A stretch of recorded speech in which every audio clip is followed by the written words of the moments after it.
ময়দা নিয়ে নেব।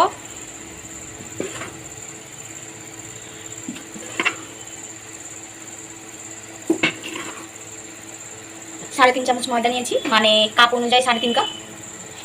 ময়দা অনুযায়ী নুন দিয়ে দেবো।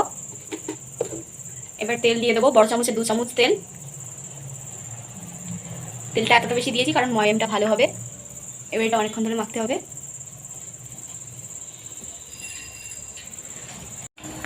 দেখুন ময়দাটা ঠিক এইভাবে মেখে নিতে হবে। কতটা নরম হচ্ছে দেখুন, এরকমভাবে মেখে নেবেন। এবার এগুলো লেচি কেটে নেওয়া হবে, সবগুলো এক এক করে লেচি কেটে নেওয়া। দেখুন এইভাবে সব গোল্লা করে নিতে হবে, ভালো করে গোল্লা করে নিতে হবে। এইভাবে প্রত্যেকটা রুটি বেলে নেব।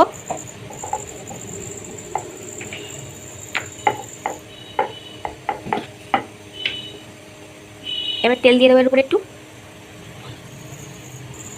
তেলটাকে এখানে ভালো করে মিক্সড করে নিচ্ছে।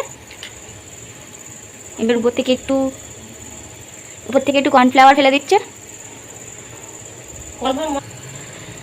এবার কর্নফ্লাওয়ারগুলো তেলের সাথে মিশিয়ে দেওয়া হচ্ছে। এবার এটাকে ভাজ করে নেব।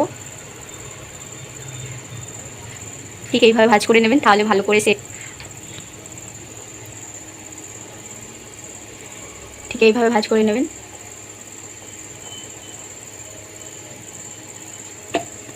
এরকম ভাজ করে সবকটা একসাথে দেখে নেব। এই দেখুন সব এইভাবে ভাজ করে ঢেলে নিয়েছি। এবার এইগুলোকে ভাজা হবে। চলো যাওয়া যাক। আগে থেকে পেঁয়াজ, ধনেপাতা আর লঙ্কা কেটে রেখেছি। 4টে ডিম ভেঙে নেওয়া হবে।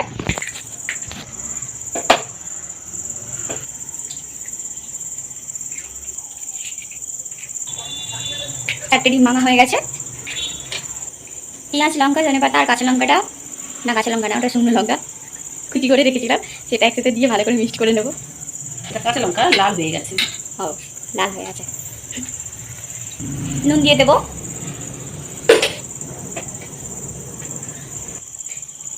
ডিমে টেস্ট বাড়ানোর জন্য একটু কাশ্মীরি লঙ্কা, একটু ধনে গুঁড়ো, একটু ব্ল্যাক পেপার আর একটু সামান্য জিরে গুঁড়ো দিয়ে দেবো। দিয়ে এটা ভালো করে মিক্সড করে নেবো। আর একটু ম্যাগির মশলাও দিয়ে দেবো। এবার এটাকে ভালো করে মিক্সড করে নেবো।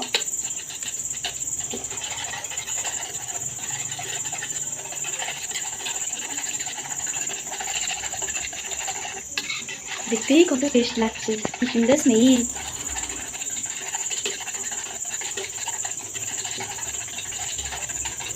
এটা আবার ভালো করে না গোলা হয়ে গেছে। এবার গ্যাসে এক একটা করে বেলে নেওয়া হবে।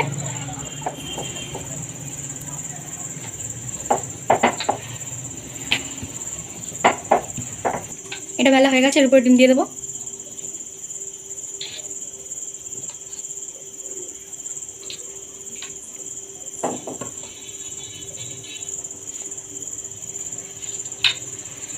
এবার এটাকে শেপ দিয়ে নেবো।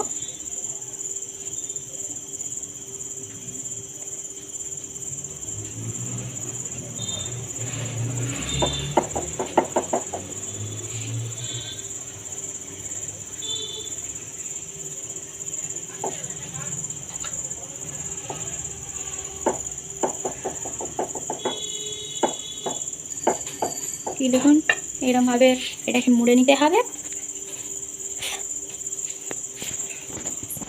গরম হয়ে গেছে, তেলটা দিয়ে দেবো।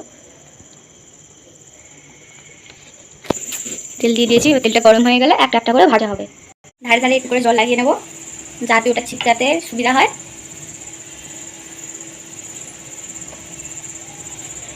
এবারে ভেতরে ডিম দিয়ে দেবো। এইভাবে করলে আপনাদেরটাও ভালো হবে। আর এই ধারগুলো বন্ধ করে দেবো, যাতে ডিমের যে মিশ্রণটার মতো দিয়েছি যাতে বেরিয়ে না যায়। এইভাবেই সবগুলো বানিয়ে নেব। এবারে এটা তেলে দিয়ে দেবো। তেলটা গরম হয়ে গেছে, দেখুন কি সুন্দর ভাজা হচ্ছে।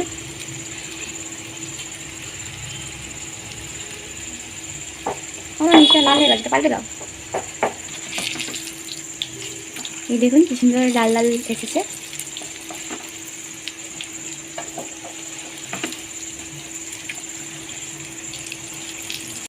লাল লাল করে ভাজা হয়ে গেছে। এবার এটাকে তুলে নেব।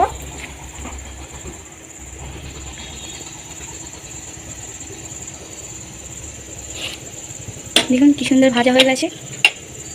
এটা একটু ঠান্ডা হলে ভেতরটা দেখাচ্ছি। এইভাবেই এক এক করে সবগুলো ভেজে নেব। ভেজে নিয়ে একসাথে সবগুলো দেখাচ্ছি। দেখুন সব কটা রেডি হয়ে গেছে। এবার ভেঙে দেখাচ্ছি। দেখুন কত সফট হয়েছে। এই দেখুন ভেতরটা দেখুন একদম সিদ্ধ হয়ে গেছে ডিমগুলো। এইভাবে করলে খেতেও ভালো হবে, আর একবার বানালে তো বারবার বানাতেই হবে। তো এইভাবে ট্রাই করবেন রেসিপিটা। আর যদি ট্রাই করেন তাহলে আমাকে ট্যাগ করতে ভুলবেন না। যদি ফেসবুক থেকে দেখে থাকেন তাহলে ফলো করবেন, আর যদি ইউটিউব থেকে দেখে থাকেন তাহলে like, comment, share and subscribe করে যাবেন। Thank you.